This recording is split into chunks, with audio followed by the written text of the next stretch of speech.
ಸಾಧಾರಣವಾಗಿ ಇದೆಲ್ಲವನ್ನು ಕೂಡ ನಾವು ಸಿನಿಮಾದಲ್ಲಿ ನೋಡ್ತಾ ಇದ್ವಿ. ಇಲ್ಲಿ ಕಂಪ್ಲೀಟ್ ಆಗಿ ನಿಮಗೆ ಇದು ಕಾಣಿಸ್ತಾ ಇದೆ ಯಾವ ರೀತಿಯಾಗಿದೆ ನೋಡಿ. ಇದೆಲ್ಲವನ್ನು ಬಹಳ ಕಂಡುಬಿಟ್ಟು ನೀಟಾಗಿ ನಮ್ಮ ರಾಜಕಾರಣಿಗಳು ನೋಡ್ಬೇಕಿದೆ. ಇವತ್ತು ಎಂತ ಪರಿಸ್ಥಿತಿ ನಾವು ತಂದಿಟ್ಬಿಟ್ಟಿದ್ದೇವೆ ಅಂತ ಹೇಳಿ. ಇಲ್ಲಿ ಸುತ್ತಮುತ್ತ ಇರುವಂತ ಜನ ಒಂದು ವಾಸ ಮಾಡೋದಕ್ಕೆ ಸಾಧ್ಯ ಆಗ್ತಾ ಇಲ್ಲ. ಮತ್ತೊಂದು ಕಡೆಯಿಂದ ಈ ನೀರನ್ನ ಯಾರಾದ್ರೂ ಬಳಸೋದಿಕ್ಕಾದ್ರೂ ಸಾಧ್ಯವ ಇದು ನೋಡಿ. ಇವತ್ತು ಈ ತಂದಿಟ್ಟಿರುವಂತ ಪರಿಸ್ಥಿತಿ ನಮ್ಮ ರಾಜಕಾರಣಿಗಳು. ಪಕ್ಕದಲ್ಲಿ ಸಾಕಷ್ಟು ಮನೆಗಳಿದ್ದಾವೆ, ನಿಮಗೆ ಪಕ್ಕದಲ್ಲಿ ರೋಡ್ ಇದೆ, ಆ ರೋಡಿಗೆ ಪಕ್ಕದಲ್ಲಿರುವಂತ ಮನೆಗೆ ಎಲ್ಲ ಕಡೆಗಳಿಗೂ ಕೂಡ ಇದು ಹೋಗ್ತಾ ಇದೆ. ಏನ್ ಆಗ್ಬೇಕು ಜನರ ಆರೋಗ್ಯದ ಮೇಲೆ ಅಂತ ಹೇಳಿ. ಹೀಗೆ ಆದ್ರೆ ಮುಂದಿನ ಜನರೇಷನ್ ನಾವು ಏನು ಕೊಡ್ತೀವಿ? ನಮ್ಮ ಗ್ರಾಮದಲ್ಲಿ 80% ಚರ್ಮದ ರೋಗದಲ್ಲಿ ಸಾಯ್ತಾ ಇದಾರೆ. ಬಂಸಂದ್ರ ಹೋಗ್ರಿ, ಬಂಸಂದ್ರದಲ್ಲೂ ಅಷ್ಟೇ 120 ಅಡಿ 200 ಅಡಿ ಬೋರ್ವೆಲ್ ನೀರು ಬರ್ತಾ ಇದ್ದು ಈಗ ಬಿರಿ ನೊರೆಲೆ ಬರ್ತಾ ಇದೆ. ರಾಸಾಯನಿಕ ಇದು, ಇಂಡಸ್ಟ್ರಿಯ ಕೆಮಿಕಲ್. ಇದು ಇಂಡಸ್ಟ್ರಿಯ ಕೆಮಿಕಲ್. ಇದು ದೇಹದ ಮೇಲೆ ಸೋಕಿದ್ರೇನೆ ಡೇಂಜರ್. ನನಗೇನಾದ್ರೂ ಕೈಯಲ್ಲಿ ಮುಟ್ಟಿದ್ರೆ ಅಥವಾ ನನ್ನ ಕಾಲಿಗೆ ತಾಗಿದ್ರೆ ಅಥವಾ ನನ್ನ ಮುಖಕ್ಕೆ ಸ್ಪರ್ಶ ಆದ್ರೆ ಇದು ಡೇಂಜರ್. ಅಂತಂದ್ರೆ ಎಲ್ಲಾದ್ರೂ ನನ್ನ ದೇಹದ ಒಳಗಡೆ ಇದು ಹೋಗ್ಬಿಟ್ರೆ ಪರಿಸ್ಥಿತಿ ಹೇಗಾಗ್ಬೇಡ. ಬಂಧುಗಳೇ ನಮಸ್ಕಾರ, ಹೇಗಿದ್ರೆ ನೀವೆಲ್ಲರೂ? ನಾನು ಸುಬ್ರಹ್ಮಣ್ಯ ಎಸ್ ಹಂಡಿಗೆ. ಬಂಧುಗಳೇ, ನೀವೆಲ್ಲರೂ ಕೂಡ ಗಮನಿಸಲೇಬೇಕಾಗಿರುವಂತ ವಿವರ ಇದು. ನಮ್ಮ ಬೆಂಗಳೂರನ್ನ ಹೇಗೆ ಸಾಯಿಸ್ತಾ ಇದ್ದೀವಿ, ನಮ್ಮ ಬೆಂಗಳೂರನ್ನ ಹೇಗೆ ಸರ್ವನಾಶ ಮಾಡ್ತಾ ಇದ್ದೀವಿ ಅನ್ನೋದಕ್ಕೆ ಇದು ಸ್ಪಷ್ಟವಾದಂತ ಉದಾಹರಣೆ. ಇತ್ತೀಚೆಗೆ ನಿಮ್ಮೆಲ್ಲರಿಗೂ ಕೂಡ ಗೊತ್ತಿರುವ ಹಾಗೆ D K Shivakumar Bidadi township ಮಾಡಬೇಕು ಅಂತ ಹಠಕ್ಕೆ ಬಿದ್ದಿದ್ದಾರೆ. ಈ ಆನೇಕಲ್ ಭಾಗದಲ್ಲಿ ಸ್ವಿಫ್ಟ್ ಸಿಟಿ ಮಾಡೋದಕ್ಕೆ ಹೊರಟಿದ್ದಾರೆ. ಈ ದೊಡ್ಡಬಳ್ಳಾಪುರ ಸೇರಿದಂತೆ ಬೇರೆ ಬೇರೆ ಕಡೆಗಳಲ್ಲೂ ಕೂಡ ಒಂದಷ್ಟು ಇಂಡಸ್ಟ್ರಿಯಲ್ ಏರಿಯಾ ಅಥವಾ ಟೌನ್ಶಿಪ್ಗಳನ್ನು ಮಾಡೋದಕ್ಕೆ ಹೊರಟಿದ್ದಾರೆ. ಅದೆಲ್ಲದಕ್ಕನ್ನು ಮಾಡೋಕ್ಕೂ ಮುನ್ನ ನಾವು ಮಾಡಬೇಕಾಗಿರುವಂಥ ಕೆಲಸ ಏನಪ್ಪ ಅಂದರೆ, ಬೆಂಗಳೂರಿನ ಒಳಗಡೆ ಅಂದರೆ ಈಗ ಇರುವಂಥ ಬೆಂಗಳೂರನ್ನ ನಾವು ಶುದ್ಧವಾಗಿ ಸರಿಯಾಗಿ ಇಟ್ಕೊಳ್ಬೇಕಾಗತ್ತೆ. ನಾವಿವತ್ತು ಬೆಂಗಳೂರನ್ನ ಎಷ್ಟು ಚೆನ್ನಾಗಿ ಇಟ್ಕೊಂಡಿದ್ದೀವಿ ಅನ್ನೋದು ನಾನು ನಿಮಗೆ ತೋರಿಸ್ತಾ ಹೋಗ್ತೀನಿ. ಬಂಧುಗಳೇ, ಇದು ಕೆರೆ ಅಂದ್ರೆ ತಕ್ಷಣ ನಂಬೋದು ಬಹಳ ಕಷ್ಟ ನಮಗೆ. ಅದು ಎಷ್ಟು ಯಾವ ಪರಿಯಾಗಿ ಹಾಳಾಗಿದೆ ಅನ್ನೋದು ನಮ್ಗೆ ಬಹಳ ಸ್ಪಷ್ಟವಾಗಿ ಇಲ್ಲಿ ಗೊತ್ತಾಗ್ತಾ ಇದೆ. ಬಂಧುಗಳೇ, ಒಂದು ಕಾಲದಲ್ಲಿ ಬೆಂಗಳೂರು ಕೆರೆಯಿಂದಾಗಿ ಸಮೃದ್ಧವಾಗಿತ್ತು. ಅದೇ ಕೆರೆ ನೀರನ್ನ ಆಶ್ರಯಿಸಿ ಸಾಕಷ್ಟು ಜನ ಕೃಷಿ ಮಾಡ್ತಾ ಇದ್ರು. ಅದೇ ಕೆರೆ ನೀರನ್ನ ಎಲ್ಲರೂ ಕೂಡ ಕುಡಿತಾ ಇದ್ದರು. ಆದರೆ ಇವತ್ತು ಆ ಕೆರೆ ನೀರನ್ನ ಕುಡಿಯೋದು ಹೋಗ್ಲಿ, ಕೃಷಿ ಮಾಡೋದು ಹೋಗ್ಲಿ, ಅಪ್ಪಿ ತಪ್ಪಿನ ಆ ಕೆರೆ ನೀರನ್ನ ಮುಟ್ಟೋದಕ್ಕೂ ಕೂಡ ಸಾಧ್ಯ ಆಗದಂತ ಪರಿಸ್ಥಿತಿ ಇದೆ. ನಾನು ಇದನ್ನು ಸಂಪೂರ್ಣವಾಗಿ ವಿವರಿಸ್ತಾ ಹೋಗ್ತೀನಿ, ಜೊತೆಗೆ ಈ ಭಾಗದ ಜನರನ್ನು ಕೂಡ ಮಾತನಾಡಿಸ್ತಾ ಹೋಗ್ತೀನಿ. ಸರ್ಕಾರ ಇದನ್ನ ಗಂಭೀರವಾಗಿ ತೆಗೆದುಕೊಳ್ಳಲೇಬೇಕಾಗತ್ತೆ. ಇವತ್ತಲ್ಲದಿದ್ದರೆ ಇನ್ಯಾವಾಗ ಇದನ್ನು ಹೀಗೆ ಬಿಟ್ಕೊಂಡು ಕುಳಿತರೆ ಮುಂದೊಂದು ದಿನ ಇದನ್ನ ಸರಿ ಮಾಡೋದಕ್ಕೆ ಸಾಧ್ಯವೇ ಇಲ್ಲ ಎನ್ನುವಂತ ಹಂತಕ್ಕೆ ಹೋಗಿ ತಲುಪುತ್ತೆ. ಬಂಧುಗಳೇ, ಈ ಬೊಮ್ಮಸಂದ್ರ ಏರಿಯಾ ಇದೆಯಲ್ಲ, ಸ್ವಲ್ಪ ಆ ಕಡೆ ಹೋದ್ರೆ ನಿಮಗೆ ಬೊಮ್ಮಸಂದ್ರ ಕೆರೆ ಇದೆ. ಸ್ವಲ್ಪ ಈ ಕಡೆ ಕೆಳಗಡೆ ಬಂದಾಗ ನಿಮಗೆ ಹೀರಳಿಗೆ ಎನ್ನುವಂಥ ಒಂದು ಕೆರೆ ಸಿಗುತ್ತೆ.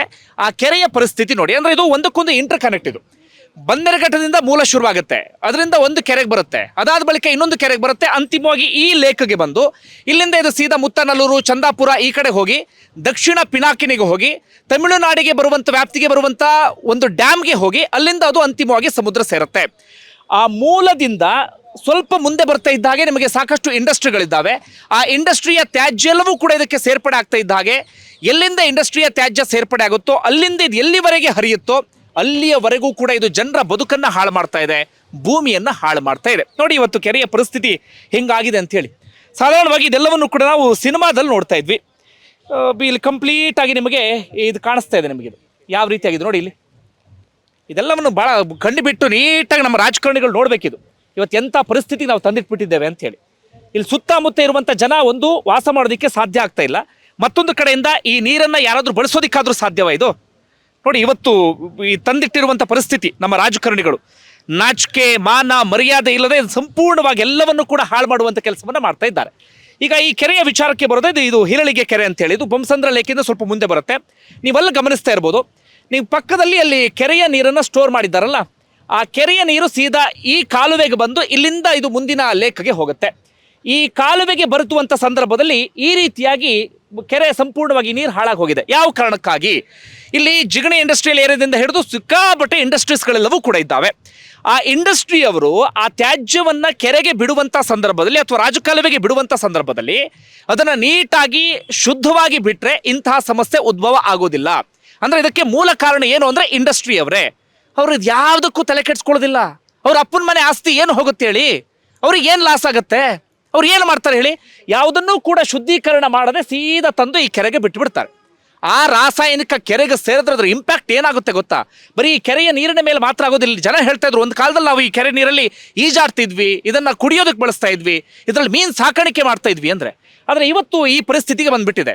ನಿಮಗೆ ಬರೀ ಕೆರೆ ನೀರು ಮಾತ್ರ ಹಾಳಾಗೋದಷ್ಟೇ ಅಲ್ಲ, ಅಂಡರ್ ಗ್ರೌಂಡ್ ವಾಟರ್ ಅಂತ ಕರಿತೀವಲ್ಲ, ಅದು ಸಂಪೂರ್ಣವಾಗಿ ಹಾಳಾಗಿ ಹೋಗುತ್ತೆ.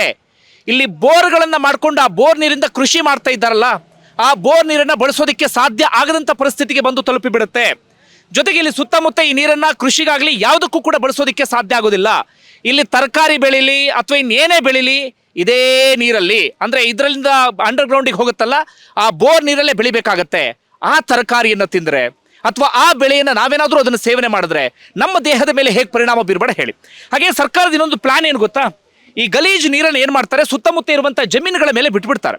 ಆ ಜಮೀನಲ್ಲಿ ಕೃಷಿ ಮಾಡೋದಕ್ಕೆ ಸಾಧ್ಯ ಆಗೋದಿಲ್ಲ. ಆಮೇಲೆ ಸರ್ಕಾರ ಘೋಷಣೆ ಮಾಡುತ್ತೆ ಅದು ಬಂಜರು ಭೂಮಿ, ಇದು ಕೃಷಿಗೆ ಯೋಗ್ಯವಲ್ಲದಂತ ಭೂಮಿ, ಇದನ್ನು ವಶಕ್ಕೆ ತೆಗೆದುಕೊಳ್ತೀವಿ, ಇದನ್ನು ಇಂಡಸ್ಟ್ರಿಯಲ್ ಏರಿಯಾ ಮಾಡ್ತೀವಿ, ಮತ್ತೊಂದು ಮಗದೊಂದು ಅಂತ ಹೇಳಿ. ಹೀಗೆ ಇರೋದನ್ನೆಲ್ಲ ನಾವು ಹಾಳು ಮಾಡಿಕೊಂಡು ಬಡ್ದು ಬಾಯಿಗೆ ಹಾಕೊಂಡು ಮುಂದೊಂದಿನ ಜನರೇಷನ್ಗೆ ನಾವು ಯಾವುದನ್ನು ಇಡೋದಕ್ಕೆ ಸಾಧ್ಯ ಆಗದಂಥ ಪರಿಸ್ಥಿತಿಗೆ ತಂದು ನಿಲ್ಲಿಸ್ಬಿಟ್ಟಿದ್ದಾರೆ. ನೋಡಿ ಇಲ್ಲಿ ನೀವು ಪಕ್ಕದಲ್ಲಿ ಇಲ್ಲಿ ಸಾಕಷ್ಟು ಮನೆಗಳಿದ್ದಾವೆ, ನಿಮಗೆ ಪಕ್ಕದಲ್ಲಿ ಇಲ್ಲಿ ರೋಡ್ ಇದೆ, ಆ ರೋಡಿಗೆ ಪಕ್ಕದಲ್ಲಿರುವಂಥ ಮನೆಗೆ ಎಲ್ಲ ಕಡೆಗಳಿಗೂ ಕೂಡ ಇದು ಹೋಗ್ತಾ ಇದೆ. ಏನು ಆಗಬೇಕು ಜನರ ಆರೋಗ್ಯದ ಮೇಲೆ ಅಂತ ಹೇಳಿ. ಹೀಗೆ ಆದ್ರೆ ಮುಂದಿನ ಜನರೇಷನ್ ನಾವು ಏನು ಕೊಡ್ತೀವಿ? ಎಲ್ಲವನ್ನೂ ಸರ್ವನಾಶ ಮಾಡ್ತಿದ್ದೀವಿ, ಎಲ್ಲವನ್ನೂ ಕೂಡ ಬಡ್ದು ಬಾಯಿ ಹಾಕೊಳ್ತಾ ಇದ್ದೀವಿ. ಮುಂದಿನ ಜನರೇಷನ್ ನಮಗೆ ಚೀತು ಅಂತ ಉಗಿಯೋಕೆ ಶುರು ಮಾಡ್ಕೊಳ್ತಾ ಅಥವಾ ಶಾಪ ಹಾಕೋಕೆ ಶುರು ಮಾಡುತ್ತೆ, ನಮ್ಮ ಹಿಂದಿನವರು ಇಂಥ ಪರಿಸ್ಥಿತಿಗೆ ತಂದು ಬಿಟ್ಟಿದ್ದಾರೆ ಅಂತ ಹೇಳಿ. ಇದಕ್ಕೇನು ಬಹಳ ದೊಡ್ಡ ಸಮಸ್ಯೆ ಅಥವಾ ಇದಕ್ಕೆ ಸೊಲ್ಯೂಷನ್ನೇ ಇಲ್ಲ ಅಂತಲ್ಲ. ಇಂಡಸ್ಟ್ರಿ ಅವರಿಗೆ ಸರಿಯಾದ ರೀತಿಯಲ್ಲಿ ಇದನ್ನ ನಿರ್ವಹಣೆ ಮಾಡೋದಕ್ಕೆ ಹೇಳಬೇಕು ಅಥವಾ ತ್ಯಾಜ್ಯವನ್ನ ಕ್ಲೀನ್ ಮಾಡಿ ಬಿಡೋದಕ್ಕೆ ಹೇಳಬೇಕು. ಆದ್ರೆ ಇಲ್ಲಿ ಏನಾಗ್ಬಿಡುತ್ತೆ ಗೊತ್ತಾ, ಇಲ್ಲಿ ಈಗ ಊರಿನ ಜನ ಏನ್ ಮಾಡ್ತಾರೆ, ಪೊಲ್ಯೂಷನ್ ಕಂಟ್ರೋಲ್ ಬೋರ್ಡ್ನವ್ರಿಗೆ ಹೋಗಿ ಒಂದು ದೂರನ್ನ ಕೊಡ್ತಾರೆ. ನೋಡಿ ಸ್ವಾಮಿ, ಇಂಥ ಇಂಡಸ್ಟ್ರಿಯಿಂದ ಇಷ್ಟು ಕೆಟ್ಟ ನೀರು ಬಿಡ್ತಾ ಇದ್ದಾರೆ, ನೀರು ಹಿಂಗಾಗಿದೆ ಅಂತ ಹೇಳಿ. ಅದಾದ ಬಳಿಕ ಈ PCB ಅವರು ಅಥವಾ ಪೊಲ್ಯೂಷನ್ ಕಂಟ್ರೋಲ್ ಬೋರ್ಡ್ನವ್ರು ಏನ್ ಮಾಡ್ತಾರೆ, ಸೀದಾ ಕಾರ್ಖಾನೆಯವ್ರನ್ನ ಸಂಪರ್ಕಿಸ್ತಾರೆ, ನೀಟಾಗಿ ಡೀಲ್ ಮಾಡ್ಕೊಳ್ತಾರೆ. ಪಿ ಸಾಯಿನಾಥ್ ಅವರು ಒಂದು ಮಾತನ್ನ ಹೇಳ್ತಾರೆ, ಬರ ಅಂದ್ರೆ ಎಲ್ರಿಗೂ ಇಷ್ಟ ಅಂತ ಹೇಳಿ. ಅಂದ್ರೆ ಇಂಥದ್ದೇನಾದ್ರೂ ಆಗ್ತಾ ಇರಬೇಕು, ಅದರಿಂದ ಇನ್ಯಾರಿಗೂ ಲಾಭ ಅಂತ ಹೇಳಿ. ಈ PCB ಅವ್ರು ಮಾಡ್ತಾ ಇರೋದು ಅಷ್ಟೇ. ಅವ್ರಿಗೆ ಈ ರೀತಿ ಆಗ್ತಾ ಇದ್ದಂಗೆ ಇದು ದುಡಿಮೆಗೆ ಅವರಿಗೊಂದು ಆಧಾರ, ದುಡಿಮೆಗೆ ಅವರಿಗೊಂದು ಅವಕಾಶ ಸಿಕ್ಕ ರೀತಿಯಲ್ಲಿ ಆಗ್ತಾ ಇದೆ. ಬಿಟ್ರೆ ಪೊಲ್ಯೂಷನ್ ಕಂಟ್ರೋಲ್ ಬೋರ್ಡ್ ಯಾವುದೇ ಕೆಲಸವನ್ನು ಕೂಡ ಮಾಡ್ತಾ ಇಲ್ಲ. ಅವ್ರೇನಾದ್ರೂ ಕೆಲಸವನ್ನ ಮಾಡಿದ್ದೇ ಆಗಿದ್ರೆ ಇವತ್ತು ಇಂಥದ್ದೊಂದು ಪರಿಸ್ಥಿತಿ ನಿರ್ಮಾಣ ಆಗ್ತಾ ಇರಲಿಲ್ಲ. ಓಕೆ, ನಾನು ಇದೀಗ ಜನರನ್ನ ಮಾತನಾಡಿಸ್ತಾ ಹೋಗ್ತೇನೆ. ಯಾವ ಪರಿಸ್ಥಿತಿ ಅಂದ್ರೆ ನಾನು ಮತ್ತೊಮ್ಮೆ ತೋರಿಸ್ತೀನಿ ನಾನು ನಿಮಗೆ. ಅಂದ್ರೆ ಇದು ಮೇಲ್ಮೇಲಕ್ಕೆ ಮಾತ್ರ ಕಾಣೋದಲ್ಲ, ನಿಮಗೆ ಒಳಗಡೆ ಹೋದ್ರೂ ಕೂಡ ಕಂಪ್ಲೀಟ್ ಆಗಿ ಇದೇ ರೀತಿ ಅಂತ ನೊರೆ ಕಾಣಿಸ್ತಾ ಇದೆ. ಇದ್ಯಾವುದೋ ಸೋಪಿನ ನೊರೆ ಅಥವಾ ಇನ್ಯಾವುದೋ ಆಟಕ್ಕಿಟ್ಟಿರುವಂಥ ನೊರೆ ಅಂಥದ್ದೇನು ಕೂಡ ಅಲ್ಲ. ಇದೆಲ್ಲವೂ ಕೂಡ ರಾಸಾಯನಿಕ ಇದು ಇಂಡಸ್ಟ್ರಿಯ ಕೆಮಿಕಲ್. ಇದು ಇಂಡಸ್ಟ್ರಿಯ ಕೆಮಿಕಲ್. ಇದು ದೇಹದ ಮೇಲೆ ಸೋಕಿದ್ರೇನೆ ಡೇಂಜರ್. ಇದು ನನಗೇನಾದ್ರೂ ಕೈಯಲ್ಲಿ ಮುಟ್ಟಿದ್ರೆ ಅಥವಾ ನನ್ನ ಕಾಲಿಗೆ ತಾಗಿದ್ರೆ ಅಥವಾ ನನ್ನ ಮುಖಕ್ಕೆ ಸ್ಪರ್ಶ ಆದ್ರೇನೆ ಇದು ಡೇಂಜರ್. ಅಂಥದ್ರೆ ಏನಾದರೂ ನನ್ನ ದೇಹದ ಒಳಗಡೆ ಇದು ಹೋಗ್ಬಿಟ್ರೆ ಪರಿಸ್ಥಿತಿ ಹೇಗಾಗ್ಬೇಡ ಅಂತ ಹೇಳಿ. ನೋಡೋಣ, ಇದು ಊರಿನವ್ರನ್ನ ಮಾತಾಡಿಸ್ತಾ ಹೋಗೋಣ, ಇನ್ನಷ್ಟು ವಿವರಣೆ ಪಟ್ಟು ನೋಡಿ. ಇಲ್ಲಿ ನೋಡಿ ಯಾವ ರೀತಿ ಹೋಗ್ತಾ ಇದೆ ಅಂತ ಹೇಳಿದ್ದು.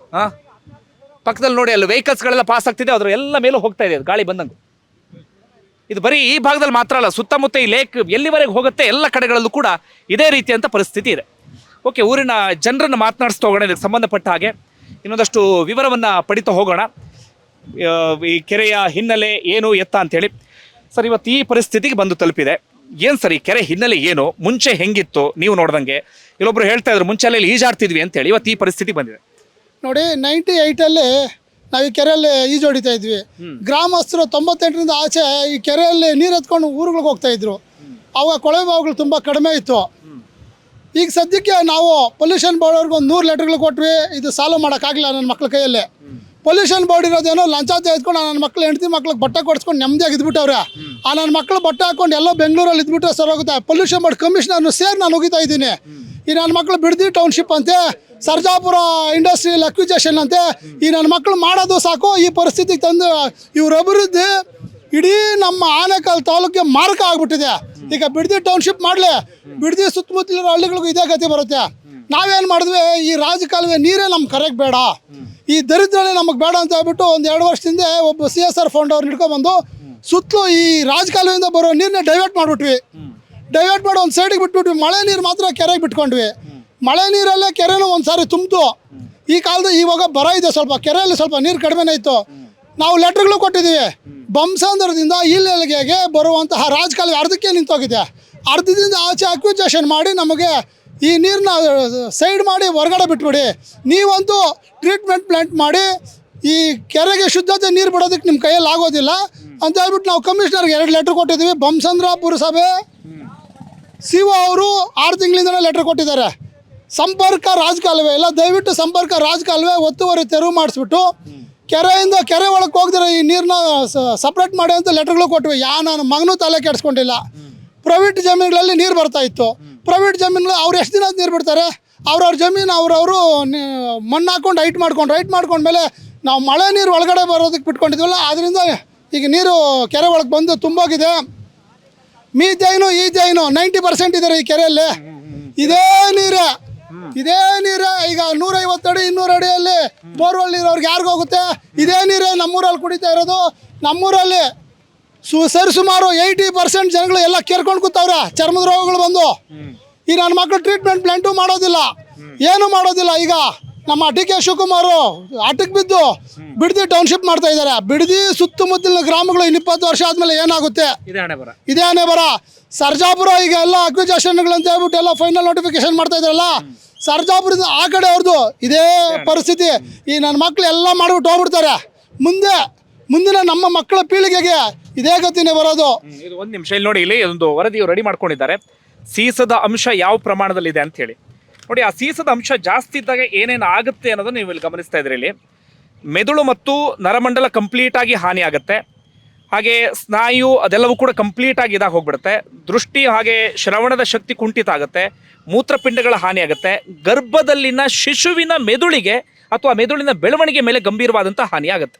ನೆನಪಿನ ಸಮಸ್ಯೆಯನ್ನ ಅಂದ್ರೆ ಆ ರೀತಿಯ ಒಂದು ಸಮಸ್ಯೆಯು ಕೂಡ ಸೃಷ್ಟಿಯಾಗುತ್ತೆ. ಅಂದ್ರೆ ನಾವೆಲ್ಲರೂ ಅರ್ಥ ಮಾಡ್ಕೊಳ್ಬೇಕಾಗಿರುವಂಥ ವಿಚಾರ ಅಂದರೆ, ನಮ್ಮಲ್ಲಿ ತುಂಬ ಜನ ಅಂದ್ಕೊಳ್ತಾರೆ ಅದು ಯಾವುದೋ ಆ ಬೊಮ್ಮಸಂದ್ರ ಕಡೆ ಜನರಿಗಲ್ಲ ಅವ್ರಿಗೆ ಸಮಸ್ಯೆ ಅಂತೇಳಿ. ಅವ್ರಿಗೆ ಮಾತ್ರ ಅಲ್ಲ, ಇಲ್ಲಿ ಬೋರ್ ನೀರಲ್ಲಿ ಏನಾದರೂ ಕೃಷಿ ಮಾಡಿದ್ರು ಅಂತ ಇಟ್ಕೊಳ್ಳಿ, ಆ ತರಕಾರಿ ಏನಾದರೂ ಬೆಂಗಳೂರು ಒಳಗಡೆ ಬಂತು ಅಂತ ಇಟ್ಕೊಳ್ಳಿ, ಅಥವಾ ಇನ್ಯಾವುದೋ ಬಂತು ಅಂತ ಇಟ್ಕೊಳ್ಳಿ, ಅದನ್ನ ನಾವು ತಿಂತೀವಲ್ಲ, ನಮ್ಮ ದೇಹದ ಒಳಗಡೆಯೂ ಸೀಸದ ಅಂಶ ಹೋಗುತ್ತೆ. ಅದು ಎಲ್ಲಿವರೆಗೆ ಇಂಪ್ಯಾಕ್ಟ್ ಆಗುತ್ತೆ ಅಂದರೆ, ತಾಯಿಯ ಗರ್ಭದ ಒಳಗಡೆ ಇರುವಂಥ ಮಗುವಿನ ಮೆದುಳಿನ ಮೇಲೂ ಕೂಡ ಪರಿಣಾಮವನ್ನು ಬೀರುತ್ತೆ. ಅಂದರೆ ನಮ್ಮಲ್ಲಿ ತುಂಬ ಜನ ನಾವೇನು ಅನ್ಕೊಳ್ತೀವಿ ಹೇಳಿ, ಯಾವುದೋ ಅಪಾರ್ಟ್ಮೆಂಟಲ್ಲಿ ಎಲ್ಲ ಕಡೆ ವಾಸ ಮಾಡ್ತಿರ್ತೀವಲ್ಲ, ಯಾವುದೋ ಊರಿನ ಹೊರಗಡೆ ಜನರ ಸಮಸ್ಯೆ ನಾವೇ ತಲೆ ಕೆಡಿಸ್ಕೊಳ್ಬೇಕು ಅಂತೇಳಿ ನೀವು ಹಂಗೇ ಕುತ್ಕೊಂಡಿರಿ, ಮುಂದೊಂದು ದಿನ ನಮ್ಮೆಲ್ಲರೂ ಬುಡಕ್ಕೂ ಕೂಡ ಬರುತ್ತೆ. ಹೇಳ್ತಾ ಇಷ್ಟೇ ಅಲ್ಲ, ನೆಕ್ಸ್ಟ್ ತಮಿಳ್ನಾಡು ಅವರು ಯಾವತ್ತಿ ನೀರನ್ನ ಅಡ್ಡ ಹಾಕ್ತಾರೋ ದೊಡ್ಡ ತಮಿಳ್ನಾಡಲ್ಲಿ ಹೋರಾಟ ಆಗುತ್ತೆ. ಈ ನಮ್ಮ ತ್ಯಾಜ್ಯ ಪೂರ್ತಿ ತಮಿಳ್ನಾಡಿಗೆ ಬಿಟ್ರೆ, ಈಗ ನಮ್ಮ ಕೆರೆಗೆ ನಾವು ಬಿಟ್ಕೊಳ್ಳೋಕೆ ಸಿದ್ಧ ಇಲ್ಲ ಅಂದರೆ ತಮಿಳ್ನಾಡವ್ರು ಬಿಟ್ಕೊತಾರೇನ್ರಿ ಈ ನೀರನ್ನ? ಕೆರೆ ಕಿತ್ತೋಗಿ ಹಂಗೆ ಹೊಡಿತಾರೆ. ಬರೆದಿಟ್ಕೊಳ್ಳಿ, ಈ ಸರ್ಜಾಪುರ ಭಾಗದವರು, ಈ ಈಲಲ್ಗೆ ಭಾಗದವರು ಸರ್ಕಾರಕ್ಕೆ ಧಿಕ್ಕಾರ ಹಾಕೋದಲ್ದಿರ ಪೊಲ್ಯೂಷನ್ ಬೋರ್ಡ್ ಅವರು ಕಿತ್ತು ಗುಡ್ಡಾಗ್ತಾ ಇದ್ದಾರಾ? ಇವ್ರ ಕೆಲಸ ಏನು? ಪೊಲ್ಯೂಷನ್ ಬೋರ್ಡ್ ಅವ್ರು ನಾವು ಸಾಯ್ಬೇಕೇನ್ರಿ? ಇಲ್ಲಿ ಬಂದು ನಮ್ಮ ಗ್ರಾಮದಲ್ಲಿ 80% ಚರ್ಮದ ರೋಗದಲ್ಲಿ ಸಾಯ್ತಾ ಇದ್ದಾರೆ. ಬೊಮ್ಮಸಂದ್ರ ಹೋಗ್ರಿ, ಬೊಮ್ಮಸಂದ್ರದಲ್ಲೂ ಅಷ್ಟೇ 120 ಅಡಿ 200 ಅಡಿ ಬೋರ್ವೆಲ್ಲಲ್ಲಿ ನೀರು ಬರ್ತಾ ಇದ್ದಿದ್ದು ಈಗ ಬಿರಿ ನೊರೆಲೆ ಬರ್ತಾ ಇದೆ. ಬೋರ್ವೆಲ್ ಮೇಲಕ್ಕೆ ತೆಗೆದ್ರೆ ಒಂದು 500 ಅಡಿ 600 ಅಡಿ ಅವರು ಎಲ್ಲ ಕೇಸಿಂಗಲ್ಲಿ ಎಲ್ಲ ಶಿಲ್ಟ್ ತುಂಬಿಕೊಂಡು ಬಿರಿ ಇದೆ ಕಸನೇ ಬರ್ತಾ ಇದೆ. ದಯವಿಟ್ಟು ಸರ್ಕಾರದವ್ರು ಎಚ್ಚೆತ್ಕೋಬೇಕು, ಪೊಲ್ಯೂಷನ್ ಬೋರ್ಡ್ ಅವ್ರು ಎಚ್ಚೆತ್ಕೋಬೇಕು. ನಾರಾಯಣ ಹೃದಯಾಲಯ ಇರ್ಬೋದು, ಬಯೋಕಾನ್ ಇರ್ಬೋದು, ಇದ್ರೆ ವಾಷಿಂಗ್ ಪ್ಲಾಂಟ್ಗಳು ಇಟ್ಕೊಂಡಿದ್ದಾರೆ. ಬಟ್ಟೆ ವಾಷಿಂಗ್ ಪ್ಲಾಂಟ್ಗಳವರು ಯಾರು ಟ್ರೀಟ್ಮೆಂಟ್ ಪ್ಲಾಂಟ್ ಮಾಡಿಲ್ಲ ರೀ. ಎಲ್ಲ ಈಥೈನು ಮೀಥೈನು ಸೀಸನೆ ಈ ರೀತಿ ಸ್ಥಿತಿಗೆ ಬಂದು ತಲುಪಿದೆ. ನಮ್ಮ ಗ್ರಾಮದ ಹಿರಿಯರು ಚಂದ್ರಾರೆಡ್ಡಿ ಅವರು ತುಂಬ ಹೋರಾಟ ಮಾಡಿದ್ದಾರೆ ಇದ್ರ ಬಗ್ಗೆ. ಅವರು ಒಂದೆರಡು ಮಾತಾಡ್ತಾರೆ, ಕೇಳಿಸ್ಕೊಳ್ಳಿ. ಹೋರಾಟವನ್ನು ಮಾಡಿದಂಥವ್ರು ಗ್ರಾಮದ ಹಿರಿಯರು, ಹಿನ್ನೆಲೆ ಮುನ್ನೆಲೆ ಆಲ್ಮೋಸ್ಟ್ ಎಲ್ಲವನ್ನೂ ಕೂಡ ತಿಳ್ಕೊಂಡಂಥವ್ರು. ಅವ್ರನ್ನ ಮಾತನಾಡ್ಸೋಣ. ಹೆಂಗಿತ್ತು, ಹೆಂಗಾಯ್ತು, ಎಷ್ಟು ಸಂಕಟ ಆಗುತ್ತೆ ನಿಮಗೆ? ಕಣ್ಣು ಮುಂದೆ ನೋಡ್ತಿದ್ದಂಗೆ ಈ ಪರಿಸ್ಥಿತಿ ತಂದ್ಬಿಟ್ಟಿದೀವಿ. ನಾವು ಮಿಡಲ್ ಸ್ಕೂಲ್ ಓದ್ತಾ ಇದ್ದಾಗ ಈ ಕೆರೆಯಲ್ಲಿ ಕುಡಿಯೋದಕ್ಕೆ ನೀರು ತಗೊಂಡು ಹೋಗ್ತಾ ಇದ್ವಿ, ದನಗಳಿಗೆ ಕುಡಿಯೋದಕ್ಕೆ ನೀರು ತಗೊಂಡು ಹೋಗ್ತಾ ಇದ್ವಿ. ಯಾಗಿತ್ತು ಅಂದರೆ, ನೀರು ಮೇಲ್ಗಡೆಯಿಂದ ನೋಡಿದ್ರೆ ಭೂಮಿ ತಳ ಕಾಣಿಸೋದು. ಈ ಕೆರೆಯಲ್ಲಿ ನಾವೆಲ್ಲ ಈಜು ಕಲ್ತಿದ್ದು ಎಲ್ಲ ಮಾಡ್ತಾ ಇದ್ವಿ. ಈಗ ತೊಳ್ಕೊಳ್ಳೋದಕ್ಕೆ ಕೂಡ ಎಚ್ಚರಿಕೆ ಆಗ್ತದೆ ಈ ನೀರು. ಇದು ಯಾವ ರೀತಿ ಅಂದರೆ, CSR ಫಂಡ್ ಅಂತ ಮಾಡಿದ್ರು ಸರ್ಕಾರದವರು. ಆ CSR ಫಂಡಿಂದ ಅದನ್ನ ಜೋಬುಗಳು ತುಂಬಿಸ್ಕೊಳ್ಳೋದಕ್ಕೆ ಅಂತೇಳಿ ಯಾವುದೋ ಒಂದು ರೀತಿ ಇದು ಮಾಡಿಬಿಟ್ಟು ಇದನ್ನ ಇವರು ಕೊಳಚೆ ನೀರನ್ನು ತುಂಬಿಸಿ ಜನಗಳ ಆರೋಗ್ಯ ಸಮೇತ ಹಾಳು ಮಾಡ್ತಾ ಇದ್ದಾರೆ. ದಯವಿಟ್ಟು ಇದಕ್ಕೆ ಸಂಬಂಧಪಟ್ಟವ್ರು ಯಾರಾದರೂ ಇದ್ದರೆ ತಾವು ಮಾಡೋಕ್ಕಾದರೆ ಆ ಅಧಿಕಾರಿಗಳು ಡೈರೆಕ್ಟಾಗಿ ನೇರವಾಗಿ ಬಂದು ಇದನ್ನ ಪರಿಶೀಲನೆ ಮಾಡಬೇಕು. ಇಲ್ಲಾಂದರೆ ತಾವು ಅಧಿಕಾರದಲ್ಲಿ ಇರಬಾರ್ದು. ಅಧಿಕಾರದಲ್ಲಿ ಇದ್ದೇ ನಾವು ಸಂಬಳ ತೆಗಿತೀವಿ ಅನ್ನೋದಾದರೆ ಫಸ್ಟ್ ನಮ್ಮನ್ನು ಸಾಯಿಸೋ ಬದಲು ತಾವು ಯಾವುದೇ ಅಧಿಕಾರಿಗಳು ಇದನ್ನ ಮಾಡೋಕ್ಕಾಗದೇ ಇದ್ರೆ ಸಾಯ್ಬೇಕು. ಯಾರಿಗೋ ಶಿಕ್ಷೆ ಕೊಡೋದಲ್ಲ, ಎಲ್ಲ ಜನಗಳಿಗೂ ತಾವೇ ಶಿಕ್ಷೆ ಕೊಡ್ತಾ ಇದ್ದೀರಿ. ದಯವಿಟ್ಟು ಇದನ್ನ ಪರಿಶೀಲನೆ ಮಾಡಬೇಕು. ಶೀಘ್ರವಾಗಿ, ಅತಿ ಶೀಘ್ರವಾಗಿ ಇದನ್ನು ಜನಗಳ ಮೇಲೆ ಆಗ್ತಾ ಇರುವಂಥ ಪರಿಣಾಮಗಳನ್ನ ಫಸ್ಟು ನಿಲ್ಲಿಸಬೇಕು. ಮುಂದಿನ ದಿನಗಳಲ್ಲಿ ಈಗಲೇ ತಮಿಳುನಾಡು ಮುಖ್ಯಮಂತ್ರಿ ವಿಜಯ್ ಅವರು ಈಗಲೇ ಇದನ್ನು ನೋಡಿ ಅವರು ಇವಾಗಲೇ ಕಂಟ್ರೋಲ್ ಮಾಡಬೇಕು. ಈಗಾಗಲೇ ಹೊರಟೋಗಿದೆ ಹೊಸೂರು, ಆ ಏರಿಯಾ ಎಲ್ಲನೂ ಇದೇ ನೀರೇ ಹೋಗ್ತಾ ಇರೋದು. ಅವರು ಇವಾಗಲೇ ಕಂಟ್ರೋಲ್ ಮಾಡಬೇಕು. ಕೇಂದ್ರ ಸರ್ಕಾರದಿಂದ CSR ಫಂಡ್ ಅಂತೇಳಿ ಎಲ್ಲ ಬಿಡುಗಡೆ ಮಾಡಿದ್ರು. ಪೊಲ್ಯೂಷನ್ ಕಂಟ್ರೋಲ್ ಬೋರ್ಡ್ನವರು ವಾರಕ್ಕೊಂದ್ಸಲಿ 15 ದಿನಕ್ಕೊಂದ್ಸಲಿ ಬರ್ತಾನೆ ಇದ್ದಾರೆ. ಈ ಏರಿಯಾದಲ್ಲಿ ಬೋರ್ವೆಲ್ಗಳೆಲ್ಲ ನೀರು ಚೆಕ್ ಮಾಡ್ತಾನೆ ಇದ್ದಾರೆ. ಮಾಡಿದ್ರು ಇದ್ರ ಬಗ್ಗೆ ಯಾವುದೇ ಕ್ರಮ ಕೈಗೊಂಡಿಲ್ಲ. ಸಾವಿರಾರು ಕೋಟಿ ರೂಪಾಯಿಗಳನ್ನ ನುಂಗಿ ನೀರು ಕುಡಿತಾ ಇದ್ದಾರೆ ಹೊರತು ಜನಗಳಿಗೆ ಯಾವುದೇ ರೀತಿ ಉಪಯೋಗ ಆಗ್ತಾ ಇಲ್ಲ. ದಯವಿಟ್ಟು ಸಂಬಂಧಪಟ್ಟವರು ಕೇಂದ್ರ ಸರ್ಕಾರನೇ ಇದರ ಬಗ್ಗೆ ಮುತುವರ್ಜಿ ವಹಿಸಿ. ಈಗ ಇಲ್ಲಿ ಸುತ್ತಮುತ್ತ ಎಲ್ಲ ಕೃಷಿ ಮಾಡ್ತಾ ಇದಾರಲ್ಲ, ಅದ್ರ ಮೇಲೆ ಏನ್ ಪರಿಣಾಮ ಬೀರುತ್ತೆ? ಕೃಷಿ ಮಾಡೋದಕ್ಕೆ ಈ ನೀರು ಯೋಗ್ಯತೆ ಇಲ್ಲ, ಯಾರು ಮಾಡೋದೇ ಬಿಟ್ಬಿಟ್ಟಿದ್ದಾರೆ. ನಮ್ಮ ಗ್ರಾಮದಲ್ಲಿ ನಮ್ಮ ಆನೆಕಲ್ ಡೈರಿಯಲ್ಲಿ ಬೇಕಾದ್ರೆ ಅದು ಪರಿಶೀಲನೆ ಮಾಡಲಿ, ವಾರಕ್ಕೆ 2-3 ಹಸುಗಳು ಸಾಯ್ತಾನೆ ಇದೆ ನಮ್ಮ ಆನೆಕಲ್ ತಾಲೂಕಲ್ಲಿ. ಈ ನೀರನ್ನ ಕುಡಿದು ಇಲ್ಲ ಈ ನೀರಲ್ಲಿ ಮೇವು ತಿಂದು ಹಸುಗಳು ಸಾಯ್ತಾನೆ ಇದೆ. ಅದರಲ್ಲಿ ಏನೇನು ಅಂಶಗಳು ಇದೆಯೋ ಹಸುಗಳಿಗೆ ಯೂಸ್ ಆಗ್ತಾ ಇಲ್ಲ, ಅವು ಹೊಟ್ಟೆ ಊತ ಬಂದು ಸಾಯ್ತಾನೆ ಇದೆ. ದಯವಿಟ್ಟು ಇದ್ರ ಬಗ್ಗೆ ತಾಲೂಕಿನ ಎಲ್ಲ ಜನಗಳು ಎಚ್ಚೆತ್ಕೊಳ್ಬೇಕು. ಒಬ್ರಿಗಾಗಿದ್ದೆ ನಮಗೆ ಜಮೀನುಗಳೆಲ್ಲ ಕಿತ್ಕೊಂಡ್ರು, ಇನ್ನು ನಾವು ಎಲ್ಲಿ ಹೋಗೋದು? ಕೆರೆ ನೀರು ಪೊಲ್ಯೂಷನ್ ಮಾಡಿದ್ರು, ಏನು ಯೂಸ್ ಮಾಡ್ಕೊಳ್ಳೋದು? ಕುಡಿಯೋ ನೀರು ಎಲ್ಲಿಂದ ತರೋದು? ನಮಗೇನು ಕಾವೇರಿ ನೀರು ಕೊಡ್ತಾರ? ಅಲ್ಲಿನವ್ರಿಗೆ ಇಲ್ಲ. ಈ ನಮ್ಮ ಏರಿಯಾದಲ್ಲಿರೋರಿಗೆ ಕಾವೇರಿ ನೀರು ಎಲ್ಲಿಂದ ಬರುತ್ತೆ? ಅದರಿಂದ ಇರೋ ನೀರು ಶುದ್ಧತೆ ಮಾಡಿಕೊಂಡು ನಾವು ಯೂಸ್ ಮಾಡ್ಕೊಳ್ಬೇಕು. ದಯವಿಟ್ಟು CSR ಫಂಡ್ನಿಂದ ಎಲ್ಲೆಲ್ಲಿ ಕೆರೆಗಳು ಅಧ್ವಾನ ಮಾಡ್ತಾ ಇದ್ದಾರೋ ಈಗಲೇ ನಿಲ್ಲಿಸ್ಬೇಕು. ಇವತ್ತು ನಮ್ಮ ಏರಿಯಾ ಆಯಿತು, ನಾಳೆ ದಿನ ಇನ್ನೂ ಸರ್ಜಾಪುರ ಆ ಏರಿಯಾದಲ್ಲಿ ಜಮೀನು ಕಿತ್ಕೊಳ್ತಾ ಇದ್ದಾರೆ, ಕೈಗಾರಿಕೆಗಳು ಮಾಡ್ತಾ ಇದ್ದಾರೆ, ಅದನ್ನು ತಮಿಳ್ನಾಡಿಗೆ ಬಿಡ್ತಾರೆ. ಹಾಗೆ ಬಿಡದಿ ಕಡೆಯಿಂದ ಆ ಏರಿಯಾದಲ್ಲಿರೋ ಜನಗಳು ಎಲ್ಲರ ಗತಿನೂ ಹಿಂಗೆ ಆಗುತ್ತೆ. ಈಗಲೇ ಬಿಡದಿಯಲ್ಲಿ ಮಾಡ್ತಾ ಇರೋ ಟೌನ್ಶಿಫ್ಟು ಅದನ್ನು ನಿಲ್ಲಿಸ್ಬೇಕು ಅಂತ ನಾನು ಮನವಿ ಮಾಡ್ಕೊಳ್ತಾ ಇದ್ದೀನಿ.